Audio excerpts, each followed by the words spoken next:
Co-sleeping is the practice where the child sleeps in bed with his parents. Not surprisingly, it is one of the most hotly debated and controversial topics related to pediatric sleep. Let's see why. Some people argue that co-sleeping is the right and natural way to raise a child because the practice fosters a stronger bond and a more secure attachment.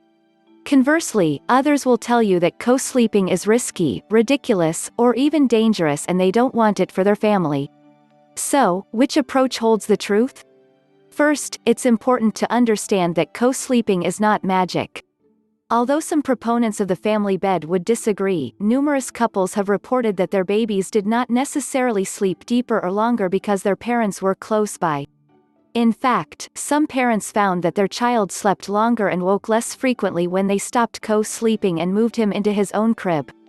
However, whether families choose to co-sleep or have their children sleep independently is a personal decision, and if both parents and child are safe, rested, and fulfilled, then co-sleeping is nothing to worry about. If you decide to co-sleep, this commitment requires some very careful thinking about what you and your spouse feel is right for you as individuals, as a couple, and as a family. Ask yourselves the following questions: is it nice to think about enjoying the coziness of sleeping in close proximity, or does one or more of us tend to stay active during sleeping, potentially disrupting the others? Does everyone in our family want to co-sleep, or are we leaning toward it because one of us feels strongly? Are we willing to commit to being quiet after our child falls asleep, or do we like to watch TV or talk in bed? Will we enjoy being able to feed our baby more often throughout the night, or will having him next to us make it tougher to wean nighttime feeds? Are we agreeable to getting into bed when our child does, to ensure his safety? For working parents, does sleeping next to our child allow us to feel more connected to him? As expected, co-sleeping has both advantages and disadvantages. Let's take a closer look at them. Advantages: constant closeness whenever the child is awake. Many children and parents enjoy this feeling.